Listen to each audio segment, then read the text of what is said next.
Thank you. We feel honored. We Thank young you. people Matt. that Thank you so much. Growing. Blessings to everybody. Thank you, Matt, for original blessing. So thank you Community. for supporting the We love you, Matt. Thank We love you, Matt.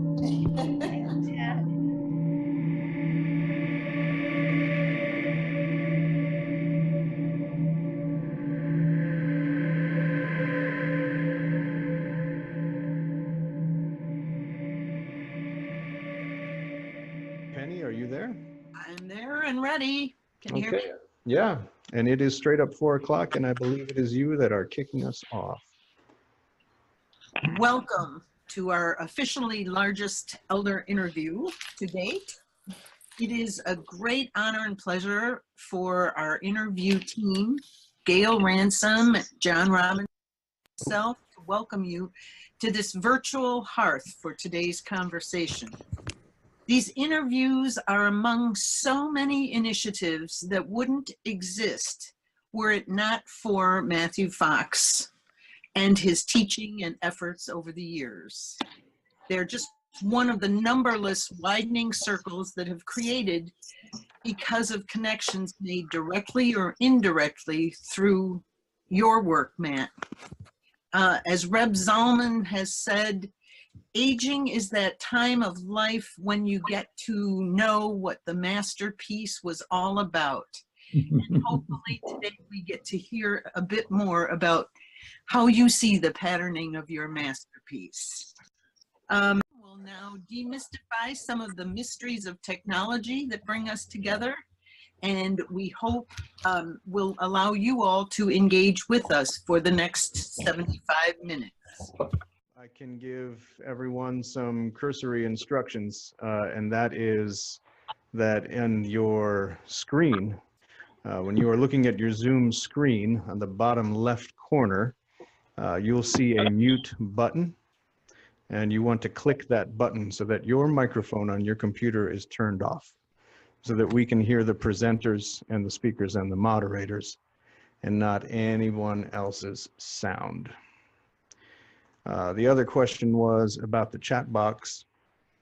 And the chat should be the middle button at the bottom of your screen. It says chat, and it has a little word bubble. You can chat publicly or privately, and we encourage you to put any comments or questions you have in the chat box. And then I believe it's Penny will go through all of your questions, and those are the questions we'll pull from for the Q&A at the end of the call. John, go ahead. I might as well get started and launch ourselves into this. Hi, Matthew. It's a great honor and pleasure having you with us here today. I hope this elder interview feels like a homecoming to you, because it certainly feels like a homecoming to us. And it's so good to see you again. I have followed your outer work, your writing, teaching, and activism for decades. And at this time in life, your interviews on aging now take on special meaning for me, and I think for many other aging boomers.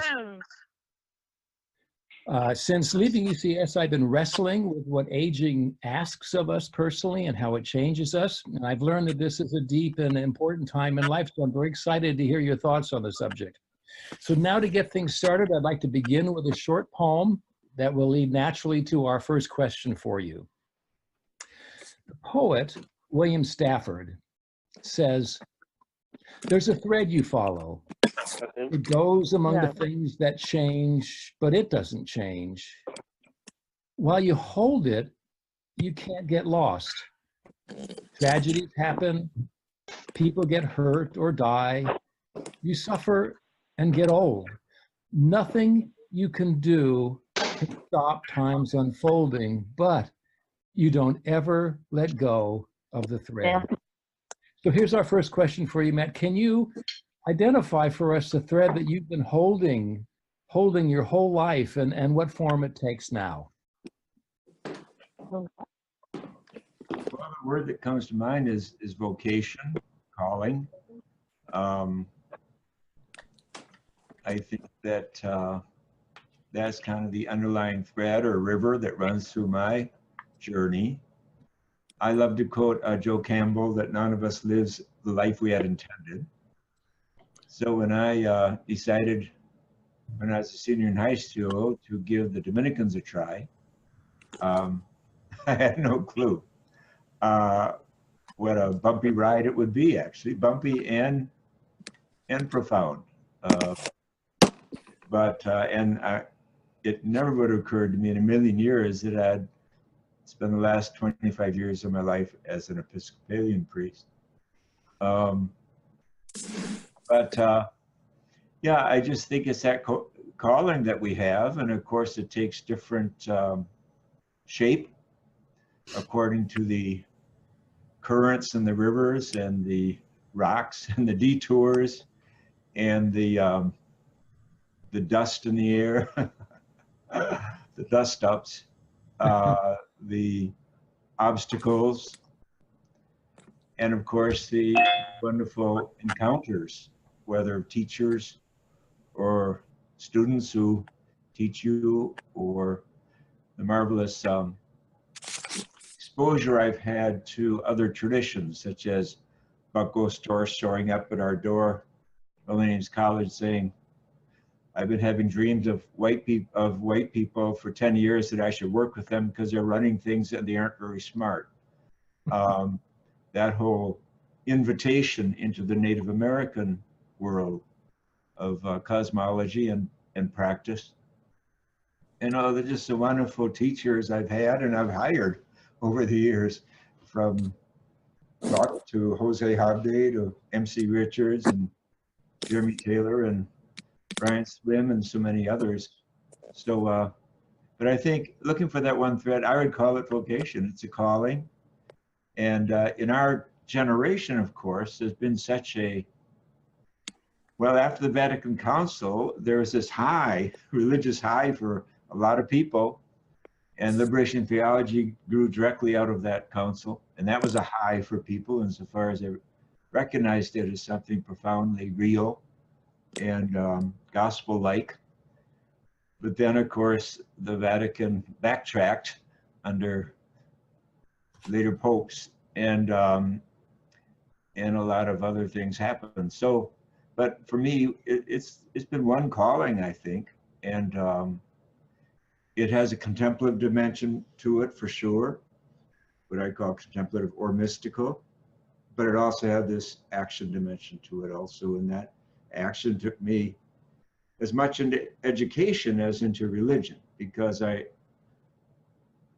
realized early that you can't teach spirituality in a white model of education. Then I used to use the word European, but I think the word today is white. It just leaves out all the lower chakras, including the heart, out the right brain, our intuition, our mysticism. And so I had to deliberately redesign education, and that too grossly affected my work. It sidelined me regarding a lot of academicians who felt what I was doing wasn't real theology, which is fine. And it steered me toward becoming my own boss, you might say, setting up programs first in Mundelein, Chicago for 7 years, and Holy Names for 12 years, and then the University of Christ for 9 years, and then the inner city in Oakland for several years of a pilot program for teenagers. So it took me to the edge. I mean, the 3 schools that I've been with are all women-run schools. Well, 4 schools: Barrett College, Mundelein College, Chicago area, then Holy Names College, and then of course our own. So the first 3 were all women-run by Catholic sisters. And I think I just intuited that the patriarchal institutions that we call academia would not be very welcoming to a program that wanted consciously to bring our intuitive and mystical brains alive, along with our intellectual brain, our rational brain. So that's how I've survived, you might say, in the educational world. So that's a bit of my thread. Has your thread evolved in this phase of life and your own experience of aging? Oh, now we're at the aging. I forgot about that. Okay. Yeah, you know, I gave a talk a few months ago at an aging saging conference in Minneapolis, and it was a wonderful gathering based on Rabbi Zalman Schachner's work on saging. So the Jewish community was very well represented there, but others as well. And yeah, so I have a lot to say about aging. Oh, the first thing I say, I just said it this weekend at a conference on emerging church called January Adventure. 700 people gather every January in this island off of Georgia. A lot of them from the South, a lot of them from Bible Belt ethos, who think differently than the Bible Belt ethos does. And but there too, it came up. It had to come up because when you go to church, most churches today, it's white-haired people. And so my first line on aging is, of course, that we should retire the word retirement. It's an obscene word. That elders are absolutely essential to the survival of our species. And elders should be much more aware and conscious of their responsibility. And get off the golf courses and out of playing the stock market and start relating to the youngest generation because they're hungry to hear from us. The book I did a few years ago, Occupy Spirituality, with Adam Bucko, this wonderful young man who's being ordained actually this week as a deacon in the Episcopal Church and be doing the priest later this year. But he worked for 15 years with the young adults on the streets of New York, and he developed marvelous ways to resurrect their lives. And he used creative spirituality as the basis of his approach. But he translated it wonderfully. Anyway,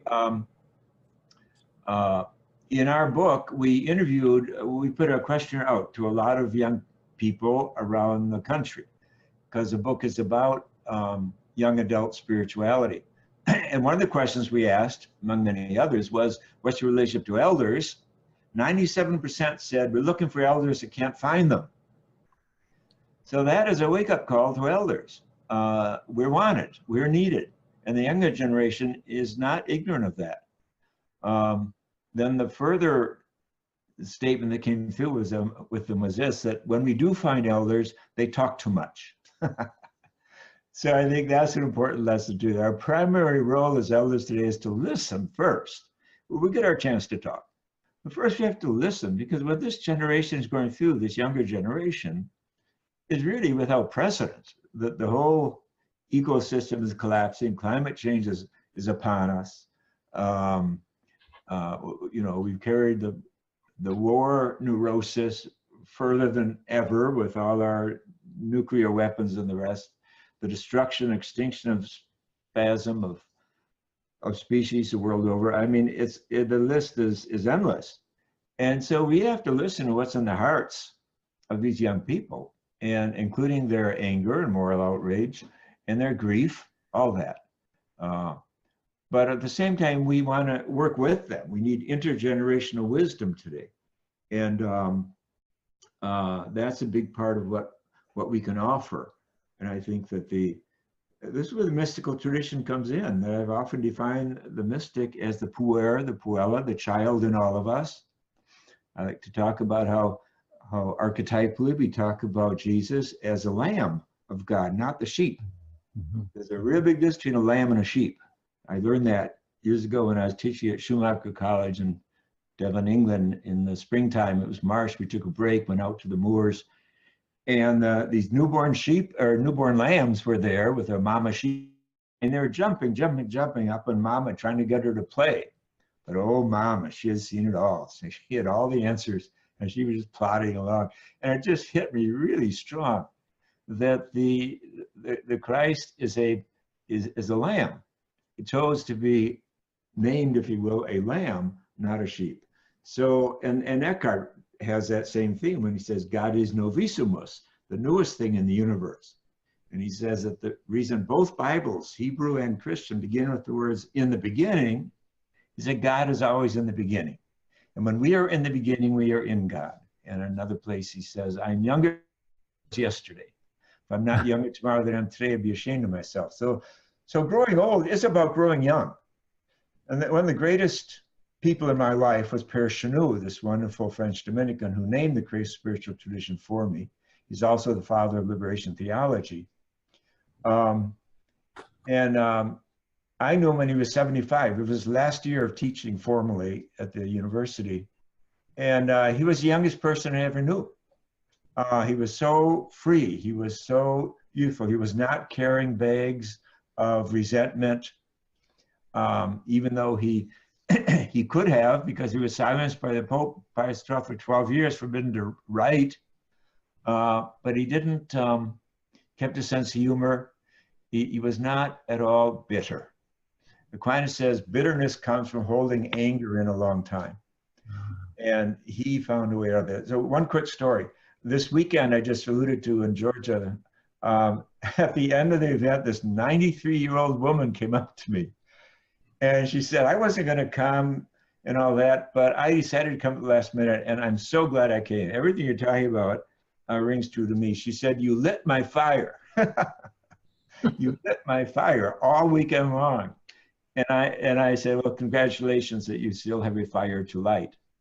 So I think that's at the heart of growing older, that we still have a fire to light, and we dare people to light it. What keeps the fire in your belly going? Because I mean, we're up against so many challenges and difficulties, and yeah, you always strike me as the original kind of prophet, you know, who can very easily tap into that intensity and that fire inside. Where do you get your fire? Well, again, that's what I say. Let's retire the word retirement, replace it with refirement and rewirement. So the rewirement is our mystical brain. And I think part of aging is definitely getting more in touch with your mystical brain. I think all older people, unless they're get more and more tuned into beauty, Here's a beautiful story. I was on a Zoom with Dr. Bernie Siegel a few months ago, and he told this amazing story. He said he works a lot with death and dying people. And this one fellow was dying. He told him he was dying. And I mean, the doctor told him he had just a short time. So the fellow was going to spend his last days in a beautiful place. So we moved to Colorado in the mountains. And what Bernie said to him, well, he contacted the guy's family and he said, you know, when this fellow dies, be sure to call me. I want to be at the funeral. 6 months later, Bernie realized the guy his family hadn't called him. He said, oh, I wonder if I missed his funeral. So he dialed the number he had for his family, and he got this guy on the other end of the line. And this is what the guy said to him. He said, it was so beautiful here, I forgot to die. I just love that. So beautiful, he forgot to die. I think that those are the final experiences that people have. A reminder of the beauty of life. Kubler-Ross says that there are two ways to die. Some people die kicking and screaming, and other people die and full of regret for an unlived life. And other people die happily. And their memories on dying are often very simple experiences of beauty and joy. Maybe the family singing around the piano, something like that. Gathering at a holiday, something like that. But it's our power of memory, the memory of beauty, that I think really flourishes as we get older and as we face, of course, our mortality more directly. So Matt, getting personally, I mean, I don't see myself dying anytime real soon. I'm blessed with good health right now. And so what lights my fire today is working with the young people, because the young people are facing all these real issues, especially things, the ecological crisis. And I want to stir up older people and middle-aged people, but especially older people, elders, also to do this work. So that's where the fire is. That's where the fire is. It's always been for me around healing and justice and celebration and all the capacity we have for compassion. Yeah, it's real. It keeps me going. Can you hear me now? Yes. Yes, I can hear Oh, you. good. Oh, good. I moved. Okay, Matt, I have a question about that because we have thought about that. I appreciate very much your encouraging of us to relate to the younger generation. You have done that through your books and through your personality and your purposes. So some of your work, you're able to draw young people into it. What would you suggest for us as a mechanism of what would you suggest that we do in order to present ourselves as elders to the younger generation? Well, one thing to make yourself available, I think, would be to like go online, even put a little ad on Craigslist or something, or on social media someplace, and say, let's gather Tuesday night, elders and young people, with no agenda, just to listen to one another. Something as simple as that. Because if it's true that young people are really looking for elders that can't find them, well, the elders have to come out of the closet, you know, or as I say, get up, leave the golf course and leave the couch and make yourself available. And, you know, you have to go out of your way. Maybe you show up at some younger gatherings or something. That's one way. Another way is the Order of the Sacred Earth that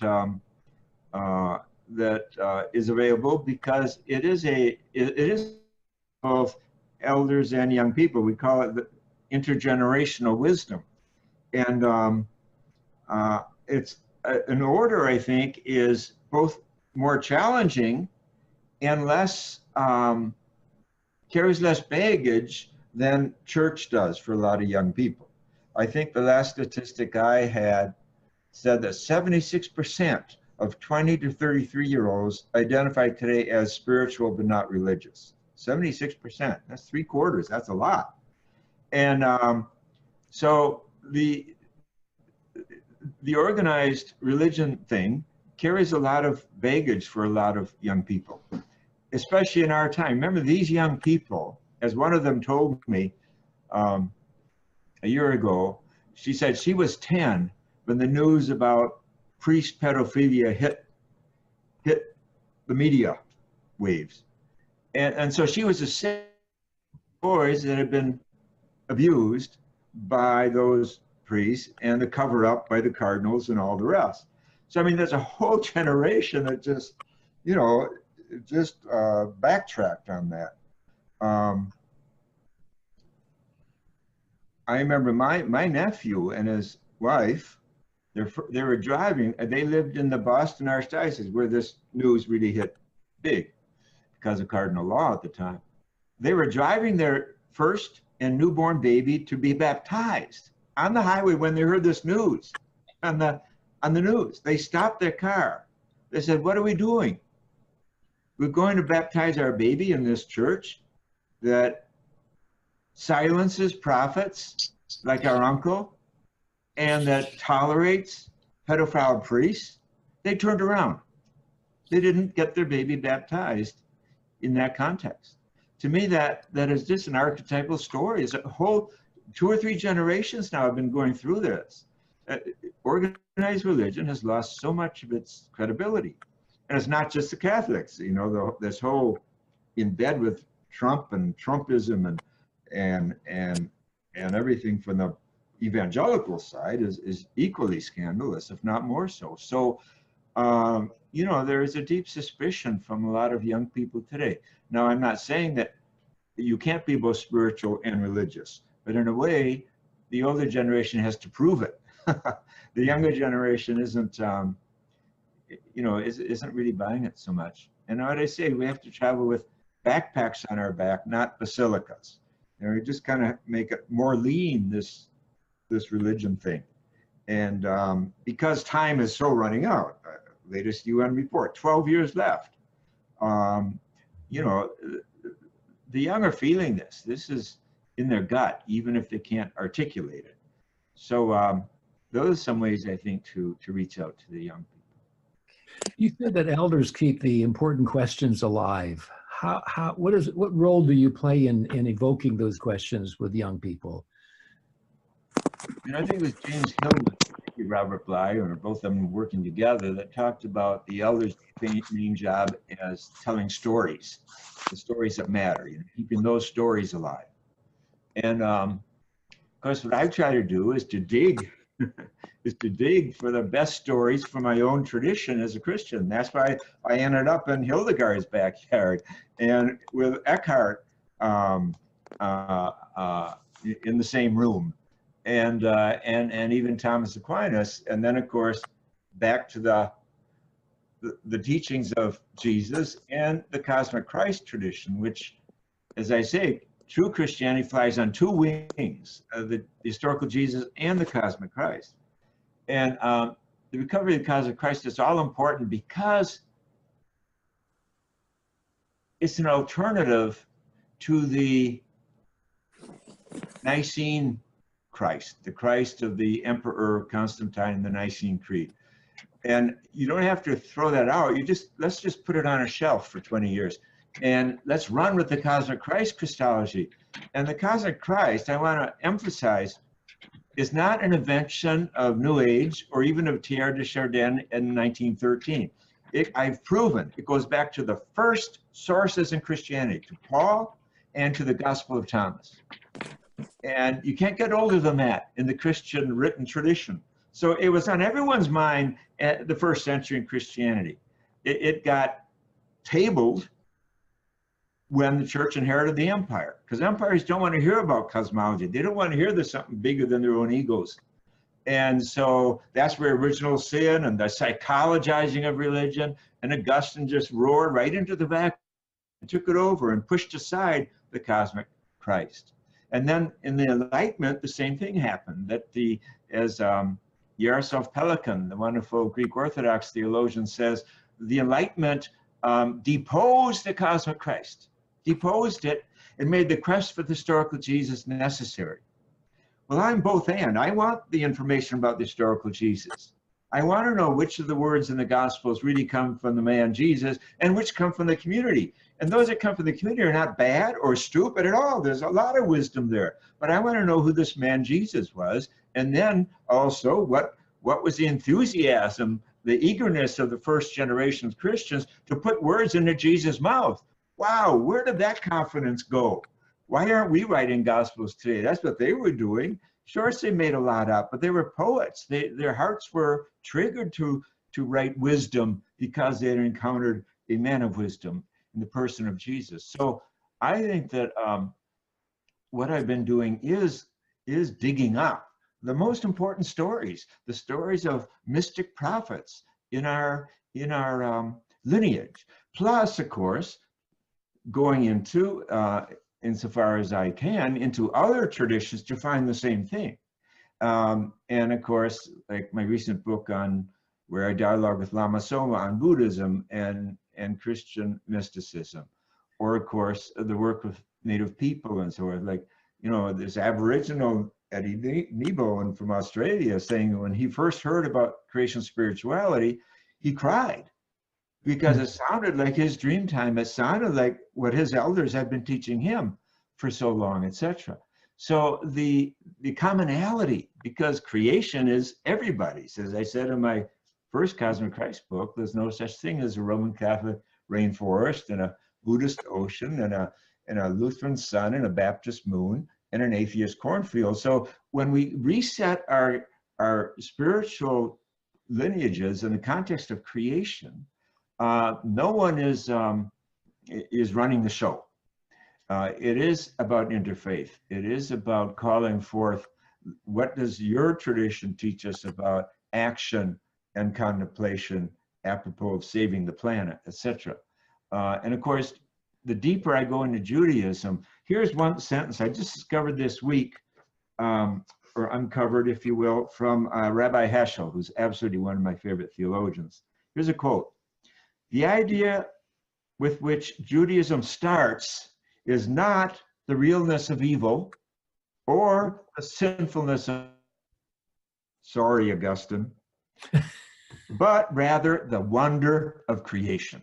The wonder of creation and the ability of humans to do the will of God. This is why despair is alien to Jewish faith. I have goosebumps right now. That's creation spirituality, beginning with the wonder, the rea positiva, the wonder of creation. And to begin with, sin is so damn anthropocentric. It leaves out 13.8 billion years of God's work, and as it says, it leads to despair. And so this, and then of course, linking up with science is a very important part of the creation spirituality story. When Hildegard can say all science comes from God, and Aquinas says that a mistake about creation results in a mistake about God. So you go to scientists to find out, to lessen our mistakes about creation. And so all this is such an invitation to the majesty of the science vocation. And so all these stories, and then the story that really birthed the essence of the University of Creation Spirituality, that is that we're all other priests, that everyone is a midwife of grace. That's my definition of the archetype of priesthood, if you're doing good work in the world. So whether you're a therapist or an engineer or a doctor or a carpenter or an artist or an activist, this is priestly work. And this allows us to deconstruct the hierarchical power that always return when humans get together. So, but I think it's part of the story. And again, I read in Heschel the other day, he says Judaism is not about anointing a tribe of priests. It is about anointing everybody as a priest. And of course, anointing is what the word Christ actually means, the anointed one. So it's part of the cosmic Christ. So we're all other Christs. And we're also other midwives of grace in whatever work we choose to do. And there's a responsibility of that, of course, that we critique the work we do. Speaking of work, Penny, I think you had a question that was important here. Yes, I was wondering about how you see and which aspect of your so multifaceted life, work, and calling, which do you see as the legacy carrying on? Well, of course, being a teacher is a very, very special vocation. And many of you have been my students, either in the classroom or as a student reading or lecture or something. But we have reached, not just through our degree programs, but we used to do summer programs that drew hundreds and hundreds of people. So, I mean, there's no question, we reached thousands of people and wonderful people like yourselves and others. And one of my stories that I like is when Bernard Amadei came to our program. He said, I've been teaching engineering for 27 years. I'm burned out by academia. I'm burned out by engineering. I don't know what's next. 2 weeks into our program, he came back and said, I got my soul back, which is interesting. He's telling us that academia can snatch your soul, so be careful. And he said he went back to Boulder, University of Colorado there, and he started Engineers Without Borders, which is now, I think, up to 17,000 members. And he told me 2 years ago, it was all from his 2 weeks in our program. So that's just one of our graduates. So what he's done with his amazing movement of Engineers Without Borders, where they go to Haiti and Africa and Afghanistan and the Amazon, teaching people how to irrigate with solar generated systems and all that, the miracles that engineers can do. That's just marvelous. I mean, that's what I mean by being a midwife of grace. So the stories that I get back from our students are just, I can't handle them all, but you people talk with each other and you inspire one another. Even this program you have right now here of dealing with elders is a wonderful thing that you invented. Penny was overly generous saying it was me. It was a spin-off from me, but it was your idea, as was your idea of creating a ritual. I'm talking about the Creation Spirituality Community Group, who created a ritual for elders. That's so important. That should be everywhere around our world. People need this badly. So you people are just doing wonderful work, and you write books and you do all kinds of things. So I think that's my greatest legacy. I think that awakening people to the treasures of our lineage, Meister Eckhart being number one. And by the way, I want to put in a plug for, come and join us in June, at the Eckhart at Erfurt event. We're going to meet this is my one bucket list goal, is to teach Eckhart where Eckhart taught and lived and preached for many years at his priory monastery in Erfurt, Germany, which miraculously was never destroyed in any of the wars of the last 700 years. So we're going to be in his space, in his morphic resonance for a week. I'll teach in the morning, and 2 people will be doing artist meditation. One fellow who's a Jungian will do dreams and journaling with Eckhart, because I think being in his morphic resonance, people are going to have amazing dreams. But the other option is dance with this wonderful sun dancer who is also a teacher of movement, Meshi Chavez. He will teach putting Eckhart's concepts into dance, into the body. So, and then a woman will do process seminar and will receive the thing. She's from Italy.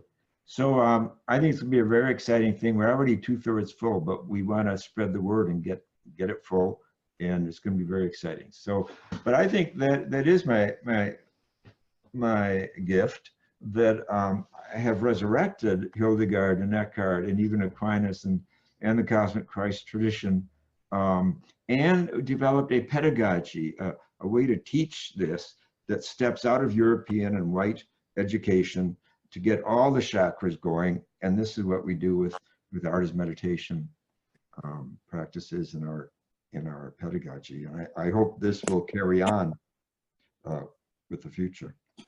So Matthew, The questions from the chat room? Oh, go ahead. Okay, thank you. I noticed, Matthew, particularly at the Parliament of World Religions, there we had a table of all of your books, and then more books by people that had studied with you. And I think one of the things that you've done for us is that you've unlocked our creativity, so that and it's really true creativity. It's not like owning a bit of information and until the next bit of information that entrances more comes along. This has been really a way that what you have given us is so true that people just get very creative with it and take it into puppets, into books, and to community meetings. It's been really very important. And that involves spiritual leadership, which I just wanted to give us a chance to talk about that a second, that you have a class coming up with Fox Institute about spiritual leadership, how to take creation spirituality into our communities. And those of us who are elders, we're prime set to be leaders in our community. So I think we'd like to hear about that. Right. Well, yeah, they're sponsoring this program online in early February. I think it's, what is it, the 11th to the 14th, 4 days that I will be teaching, an hour and a half, I think. And then another 4 or 5 days, they're having an individual speak each day about spiritual leadership. So there'll be great diversity in the overall with the first 4 days. But yeah, I think it's a real important question, you know, what are spiritual leaders being asked to do today, and what's a requirement really to deepen our leadership, and especially in this time of considerable darkness and confusion, what I call the dark night of our species today. We're in something more than a dark night of the soul. I think there's a dark night of our species. But remember, the mystics teach the dark night is a very powerful place to be. It's a very important place to be. We learn things in the dark that we don't learn in the light. And so I think it's very worthwhile. So yeah, folks can go to the, well, go to my website or go to the FICS, the website, Fox Institute of Creation Spirituality, to get the details on this, this course that we'll be teaching shortly. Mm-hmm. And of course, I when it comes to my legacy, I do think the 4 paths, as singers from the 3 paths of purgation, illumination, and union, are very, very foundational to anything I've done or tried to do, including the cosmic mass. The whole thing about bringing worship and ritual into the postmodern time, into the 21st century, is very important, because that's a shortcut. We're looking for shortcuts. We have 12 years left. What's a shortcut to getting people awake again and empowered and getting those creative juices going? And this is a real role that ritual and worship has always done for people in the past.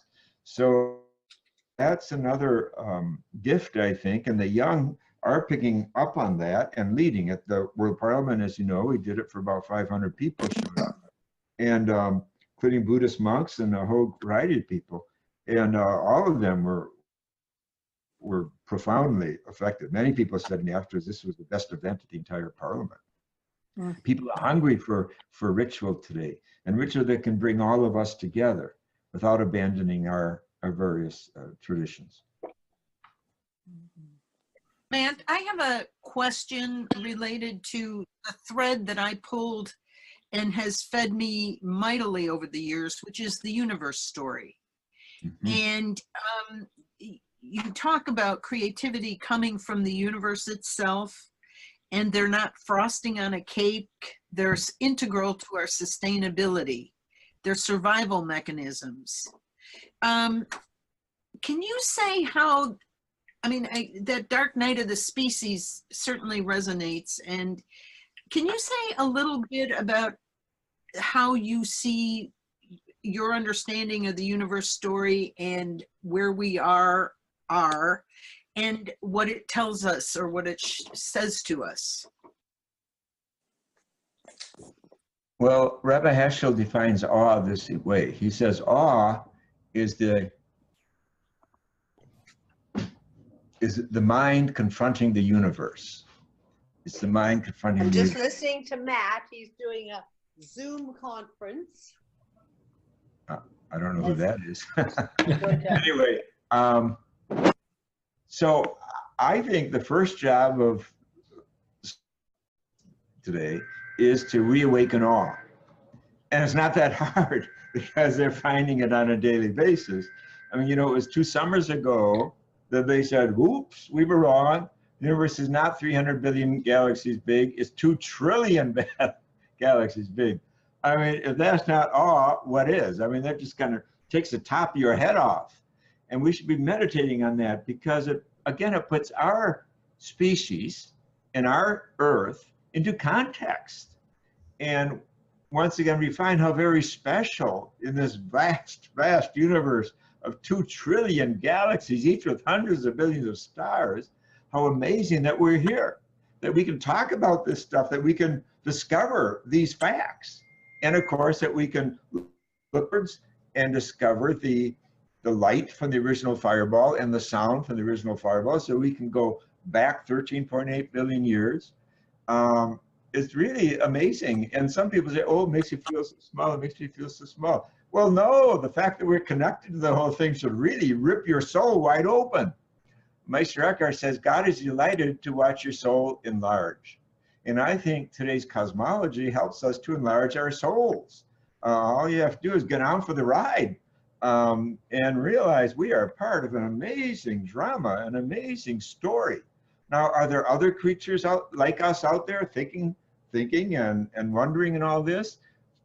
We don't know for sure. I think there's pretty good evidence that there will be, but whether there isn't or not, to me, what the creation story does, the new creation story does, it awakens gratitude to be here. And again, that's all positiva and awe, gratitude, reverence, and amazement, what Heschel calls radical amazement.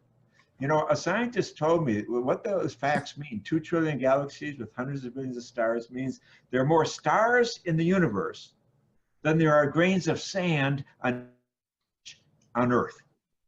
And a star is a really big thing. The sun is a star. We're not a star, the sun is. And the sun I forget the exact statistic, but it's hundreds of thousands of Earths fit into the sun.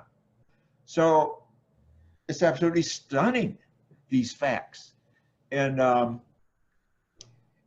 then it still fills us with gratitude because we're very late on the scene, real late on the scene. And yet it's like the table's been set for us.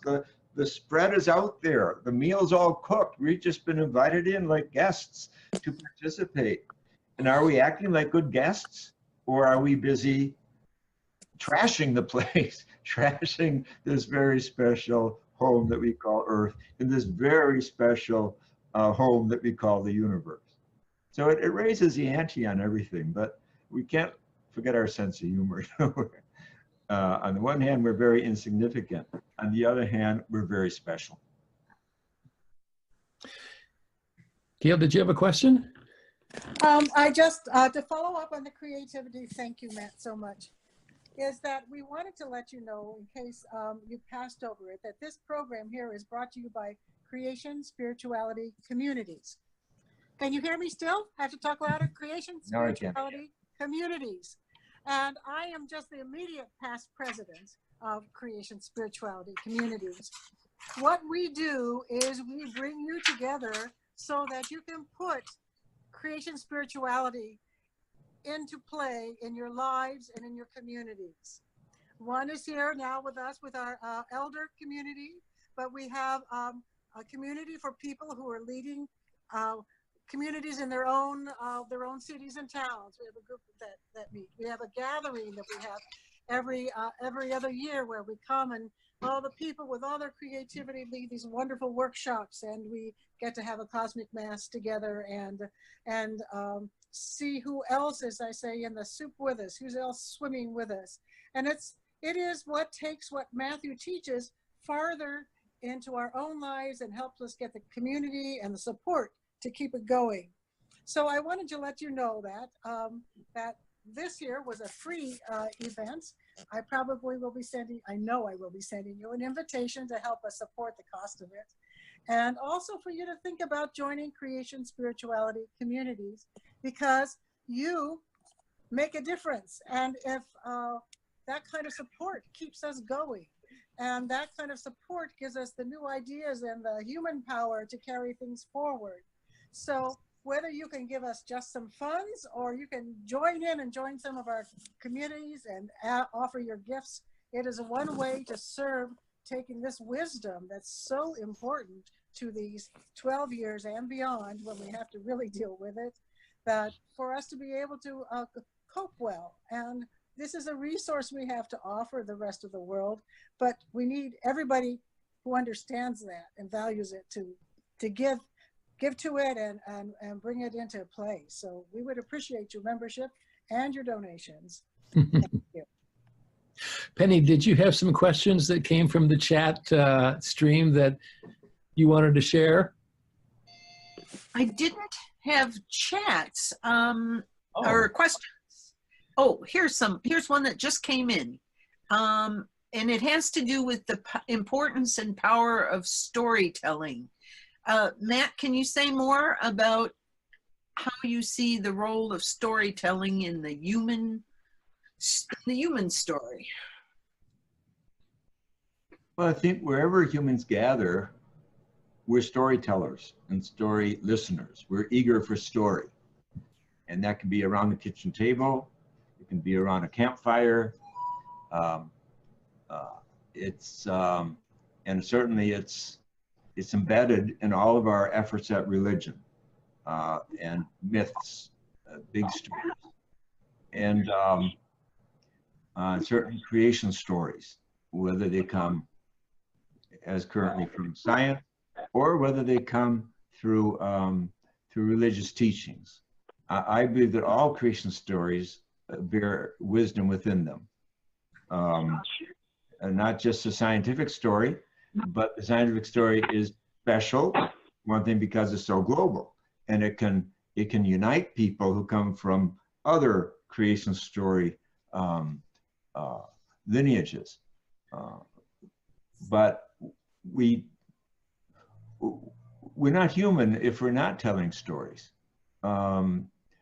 I think one of the problems with television, with social media and so forth, is that we're so busy taking in other stories, they're not being invited to birth our own, to tell our own, and so forth. And so I think this contributes to loneliness and isolation and kind of the dead end of individualism, a culture of individualism, where it is the stories from our various communities that light our fire, that tell us the great truths.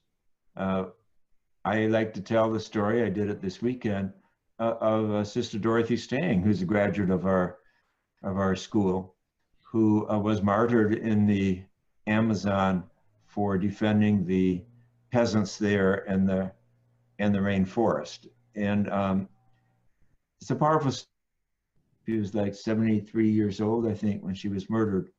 But to know that there is courage in all of us.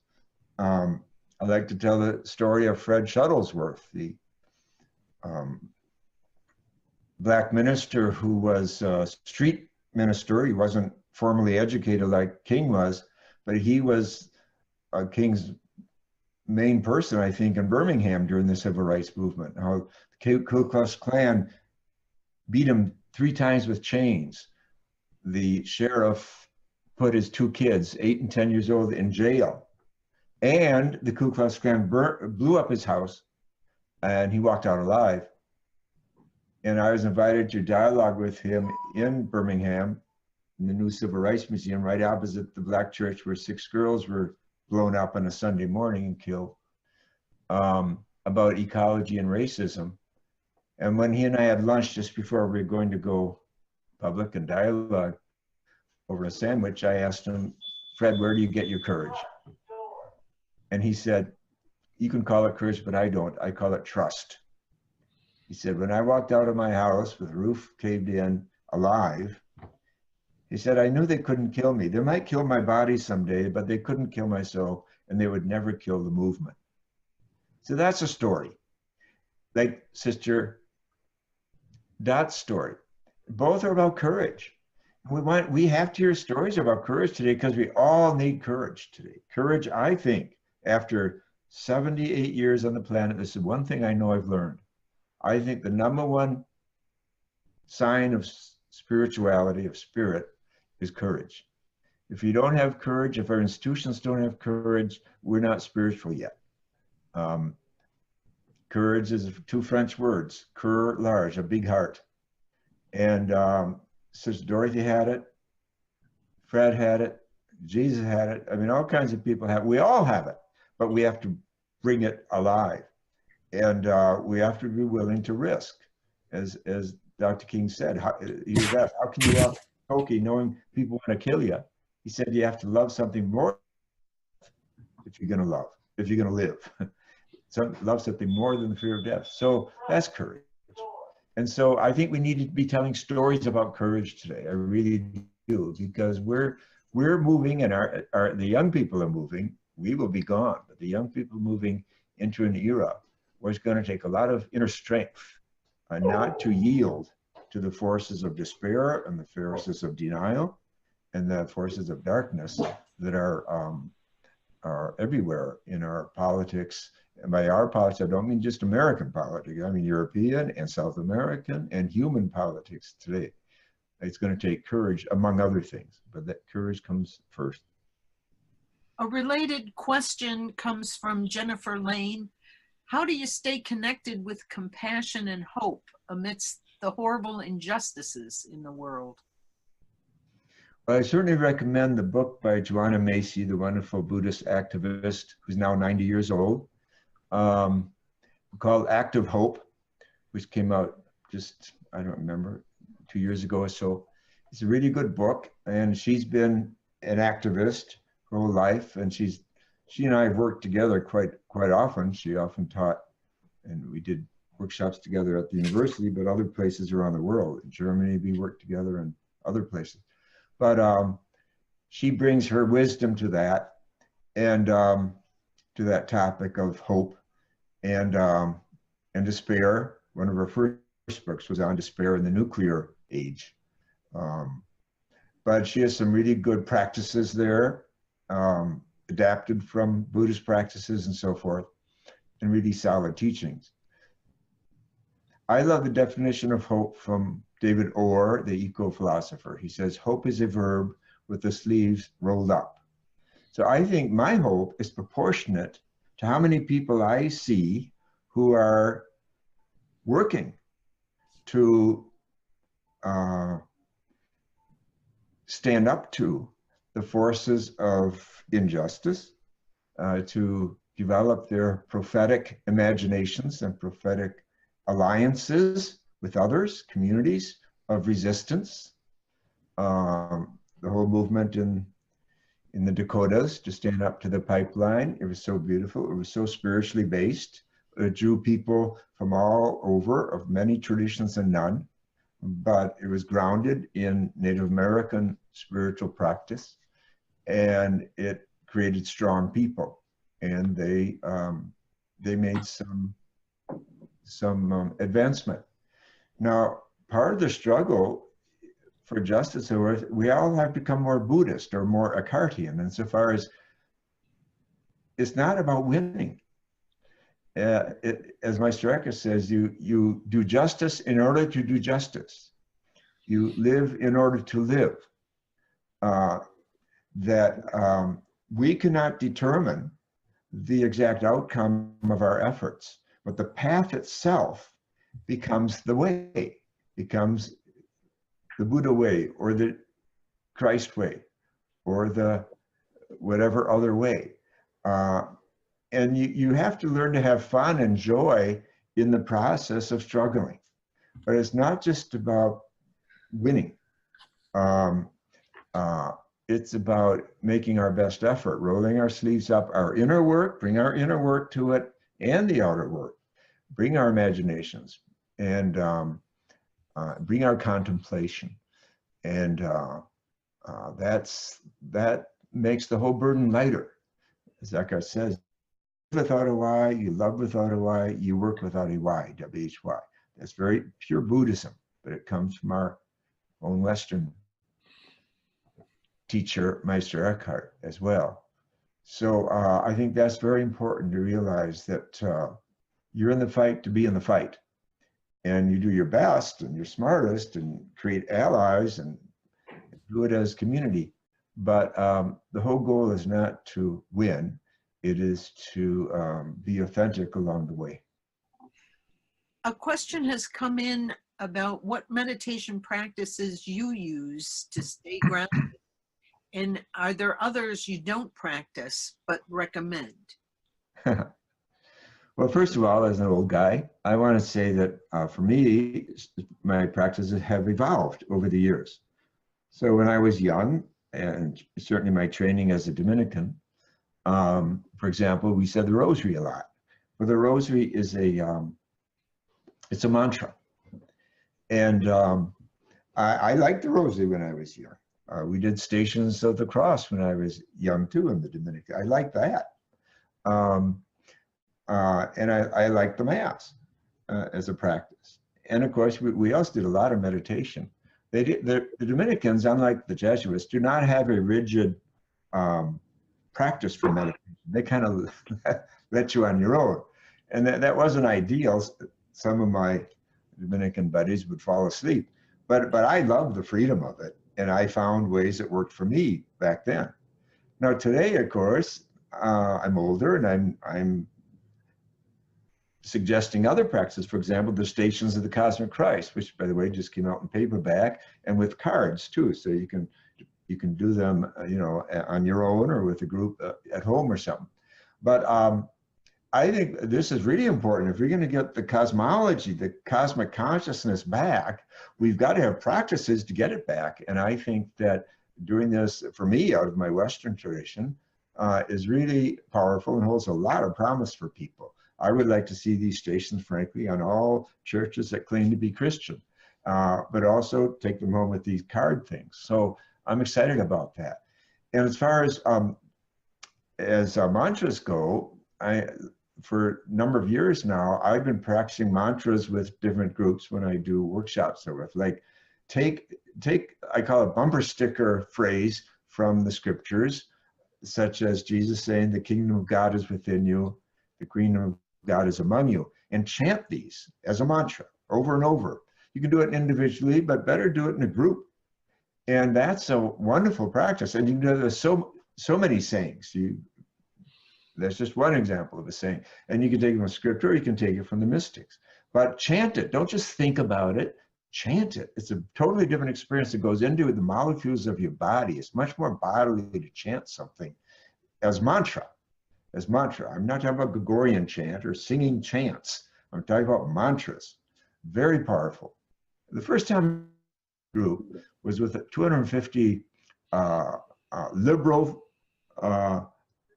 Christians of the United Church of Canada. Most of them, and I did a week-long conference on the cause of Christ up in Vancouver.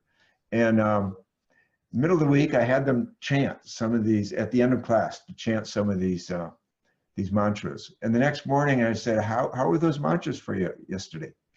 90% said they didn't sleep all night. I couldn't believe it. But, you know, that's Protestantism for you, because that's the modern age for you. You know, we think about the scriptures and we preach on them. We study the exegesis and all these theologians, but we don't chant them. And to chant them is, again, it's like a shortcut. It's getting into your body. And so I realized, oh, this is really radical to get Westerners to chant scriptures instead of think about them and preach about them. And it's a both and. There's room for the thinking, but man, there should be the practice of chanting. So that's it's a cheap, as I said, backpacks on our back, not basilicas. So anyone can do this kind of chanting anytime. And that's what we need, portable practices today. Of course, another practice that's utterly important today is grieving. Everyone is grieving. There are only two kinds of people in the world: those who know they're grieving and those who don't, but they're still grieving. And we're all in grief today about what's being lost. We are, and that's where a lot of the anger comes from. Anger is the first level of grief. Sorrow is the second level, and bottoming out is the third level. We need grieving practices. Any of you who've been to the Cosmic Mass know we always do grieving. I'll give you one example. When we did a Mass for 1,000 people at the Sounds True conference a few summers ago, and they're from all traditions, including there were many Jewish rabbis there and the whole bit. A woman came up after, she said, I'm an atheist. I'm a fierce atheist. I'm such a fierce atheist that when I walk down the street and there's a church, I cross the street to go around the church. But she said, when we did that, she pointed to her heart. Something shifted in me. And by the time communion came along, I had to have some. I was hungry. She said, this one experience tonight has transformed my life forever. I don't know what's next, but I'm not the same person. That's a really important story, how profound grieving can be for people, to bring hope back, to bring creativity back, to bring life back. The other day at the conference in Georgia, 700 people, I told this story about how years ago, I was in Chicago, over 40. I was a friend with a young African-American theologian. We were both young, in our 30s. I remember he said to me one day, I think 95% of white worship is dead. And I said, well, how do you define dead worship? He said, dead worship is where you walk in Sunday morning to church and walk out the same person. And I said, well, I disagree with you. It's 98% of white worship is dead, because it's about transformation. And, you know, what allows us to transform in groups as we do worship and ritual. So, and of course, for me, Native American, which has been very, very important personally, sweat lodges and sun dances and vision quests, powwows, all those things have fed me immeasurably. And so I'm deeply grateful to my Native American teachers. Thanks, Matt. You have a couple of questions here that are somewhat spin-offs off of this. One is, besides the Cosmic Mass, have you have you written about or taken part in cosmic baptism or ritual of ordinations, or anything having to do with cosmic sacraments? And then the other one is, do you know of hopeful groups that are using ritual like that and away from the more harmful aspects of sacrament? More harmful aspects of sacrament. Well, pardon me. I think a true sacrament is, and Thomas Berry says this, you know, the ultimate sacrament is the universe itself. And so all of our efforts to relate to the universe, and of course to defend Mother Earth, because as Berry says, ecology is functional cosmology. So our work on defending the earth is sacramental work, defending the earth, the sacred earth. And so all the sacraments derive their power from the universe itself. And so that insight, which certainly comes from Thomas Berry and others as well as myself, it just opens the door again to our imaginations. Surely this protest in South was sacramental, and other protests about water, about nuclear war, and so forth. All of this we should see again as sacramental. Now, about ordination. I've preached at ordinations. In fact, a few years ago, I preached at the ordination of my friend who went through Claremont Theology School. He's Italian, Gianluigi, in Los Angeles. He was ordained an Episcopal priest, and I preached, and it was Ascension Thursday. So of course it was cosmological, because check the liturgical readings on Ascension Thursday, they're radically cosmic. You see, that's the thing about the Stations of the Cosmic Christ. It reminds us that all the great feast days in the Christian calendar are absolutely cosmic. Nativity, for example, the birth of Christ is set in the cosmic context. Angels and babies and mangers and four-legged ones and the stars and the magi, all that, shepherds, all that's cosmological. And it's true of the baptism of Jesus, where the sky opened up and said, "This is my beloved, listen to it." And of course, the transfiguration, when they experienced the numinosity of Jesus and so forth. And the crucifixion, resurrection, ascension, and Pentecost, all of them set in utterly cosmic context. But I think Christian liturgy, and of course, for centuries, the cosmos could be taken for granted, you might say, because most people, including all the monks, the monastic system was a nature system based on a feudal economic system. It was all about land. So that was for granted. But today, with so much urbanization, you can't take that for granted anymore. But so certainly the sermon I gave that day, and I've given some other sermons at ordinations, UU ordination. John Luigi's was an Episcopalian ordination. Yeah, that I've certainly bring in the cosmos, but I didn't design the liturgies as such. So I think that, and even in baptism, if it's not scrubbing away original sin, what's it really about?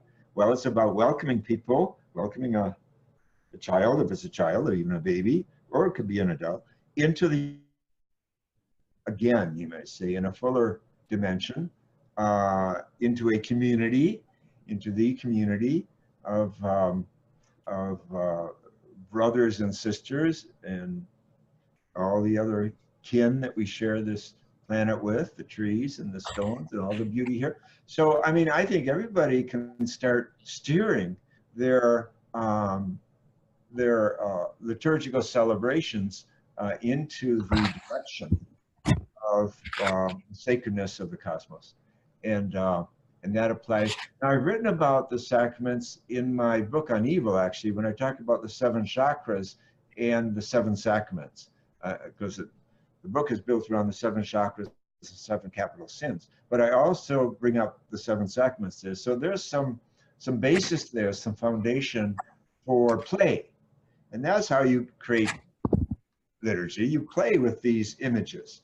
And so I invite people to play with the meaning of the 7 chakras and the 7 sacraments. For example, the throat chakra, would be the ordination chakra, the anointing of the throat to be a prophet, propheto. It means to speak out. The 5th chakra is about being a prophet.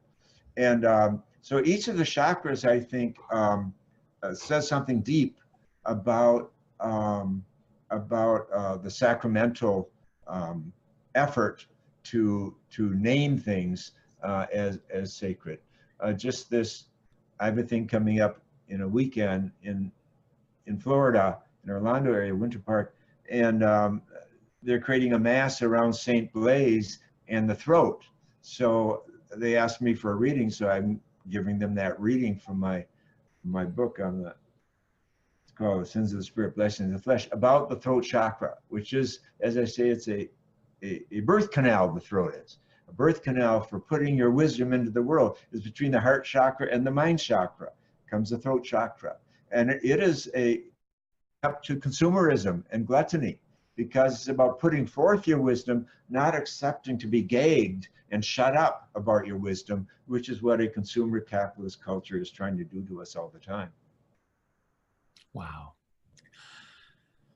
Well, we're coming towards the conclusion of our time together, very rich time together. And I wondered if John or Gail might say a few words about Matt's role in their lives, and then we have a few comments, and additional comments can come in at this point as well. John? Oh my gosh, I hadn't thought about this, but I am unimaginably grateful to you, Matt. And I've always, I think, Hillman says that a young man's search for a father is really a search for a mentor, and you have been a mentor to me through the wisdom that I keep taking in from your talks and your readings and your books, and I keep having these aha experiences, and I can feel my interior just differentiating continuously in growth from just listening to it. So you have been a prophet in my life, and what does Eckhart say? If the only prayer you say is thank you, well, I'm praying for you. Thank you so much. Well, thank you, John, and thank you for the books you're writing. I think they're wonderful. I think you're a real good writer, and I like how you are succinct. More than I am in my writing, I guess. That's good. That's good. Well, I think of you as a magician first, Matthew, because when I heard you speak in 1992, and you talked about the 9 o'clock Mass in England and what you were going to do at Grace Cathedral, it was like a magician just took a wand and touched it to my forehead. And I said, that is what I must do. And I followed you. And what the path is that you laid for me is truth. The sense of what is truly authentic to be alive as a human being on this earth, in this universe. You showed me and so many others what it means to be a truly authentic, alive, spiritual, creative human being. And I am so grateful. I am so grateful that I could have lived with that wisdom coming towards me. So thank you. Well, thank you. Thank you for your work, inner work and outer work, all these decades since we first met. Where was that in 1992 that we first met? It was in Pittsburgh. It was West Pittsburgh. Cathedral of Hope in Pittsburgh, and you were giving a weekend there, a weekend workshop. And I started working there 4 months later or so. I love your phrase about human being, because I think that's where we're at today as a species and everything else. You know, it's not what's a good Christian, you know, what's a good Methodist, what's a good Catholic. It's like Howard Thurman said, we're stripped to our literal substance of ourselves before God. That's what I think the crisis of our species is about today. That's what any dark night of the soul is about. And I think Jesus' contribution, and others too, Buddha and many others, but about Jesus, was that he was the great reminder. And I think what he really reminds us of, as I go deeper into his teaching, is what it means to be human. Mm-hmm. And it's easy for our institutions to wander from that, to take detours and all the rest. And but I think that that's what Jesus was about. I think it's what the great mystics were about. It is about, and Jesus took the essence of his Jewish inheritance and boiled it down to the heart of it. And I think, in a way, we have to kind of do that again after 2,000 years with what we call the teachings of Jesus and the cosmic Christ. And that's where I say we have to travel lightly. But the issue today really is, what does it mean to be a human being on this special but fragile planet in this vast, vast universe that has gotten along without us for 13.8 billion years? You know, I think that's what's really calling us. And that's why atheists and Buddhists and Jews and Hindus and Christians and Muslims can work together on this project. And just, instead of fighting each other, bring your wisdom to the table. And let's make it happen. Mm-hmm. Mm, thank you. And for me, Matt, I would imagine there are many like me. I knew about your work in the 70s when you were down in Mundelein. I'm in Wisconsin, and it was your commitment to the earth so long ago, and to saying truths that we are living into, in many ways, the most devastating aspects of what you were calling us to turn away from back then. And to have lived this long, this many years now, of 40 at this point, having known, and you having lived the truth, and creating a home, holy hospitality, for so many of us who could see where things were going, and had voices but didn't know where to share them. You gave me that. You gave me a place for my voice to cultivate its truth, and then the transformativa, take it in the world in some small way.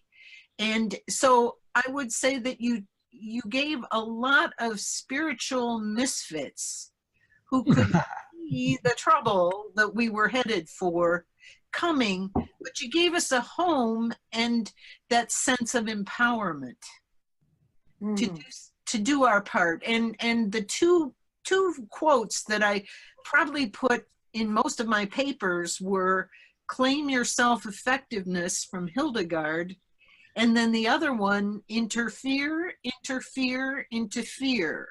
And honestly, I have been interfering since, and it's all been to the good. And you're right, it's not about winning. It's just about being there with your authentic truth. So that's my thank you, and that's only a small piece of it. But we have several that came in as you were speaking earlier, and I thought we could just run through those and then end with a communal thank you for the life you have led and the vocation you have followed. The first, Penny, as one misfit to another. You do not demonstrate you are a master, you simply be a master. So that was a quote. Being rewired and refired. Go and do things you do with a view of being in physical space with young people. I'm grateful for that. Someone else grateful for the order of the sacred earth. Someone else wrote, I am grateful for the concept of original blessing. When I first heard it, it resonated so deeply with my heart's understanding of our place in the universe and what Jesus was trying to teach. Rabbi Heschel wrote about living life with radical amazement. akin to what Matt is talking about, being the mystic embedded in the child in each of us. Someone else wrote, I treasure original blessing, a kind of reboot to what we already know deep inside, since before birth and as children. Oh, nice. Why we have a doctorate of ministry from UCS, not something else. Matt gives us this as a constant reminder of why we study that. Another one, as a Quaker, this resonates with me a lot. Quakers didn't abolish the clergy, they abolished the laity. Another one, I am very grateful for Matt's work because he has provided the necessary theological and spiritual formation for creating a post-denominational priesthood that really engages the world with what I now call faith. I hope that more people will grow in actualizing their inner wisdom and engaging in sacred action with confidence. Indeed, we are supported by great ancestors and elders like Matt. Many blessings on you, Matt. And from Joran, our engineer today, thank you, Matt, for being a great mentor, elder, and teacher to me when I needed one. And the dog says thank you too. Yes. I'm going to mute and maybe someone else can wrap it up for us.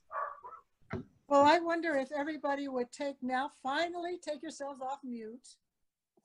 And so we'll get all that background noise, but I want you to take some time, just a few minutes, seconds, kind of take in everything that you've heard today, everything you've heard from Matt. And think about where it is propelling you forward in your life. So we don't always think of our lives getting smaller when we get older. It actually can get bigger. So where does it propel you forward? And we're just going to all kind of say it at the same time.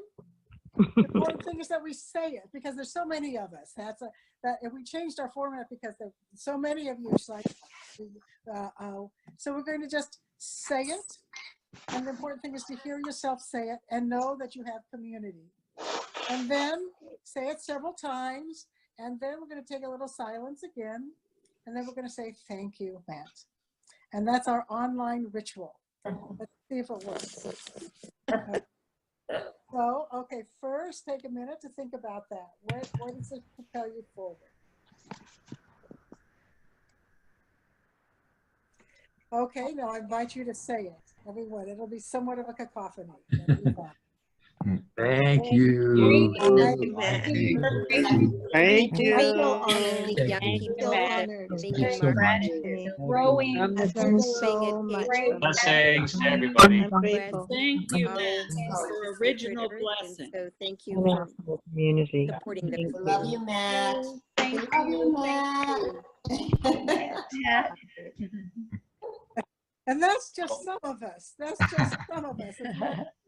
And so now another, let's just do an om with blessing. Just all make a sound together.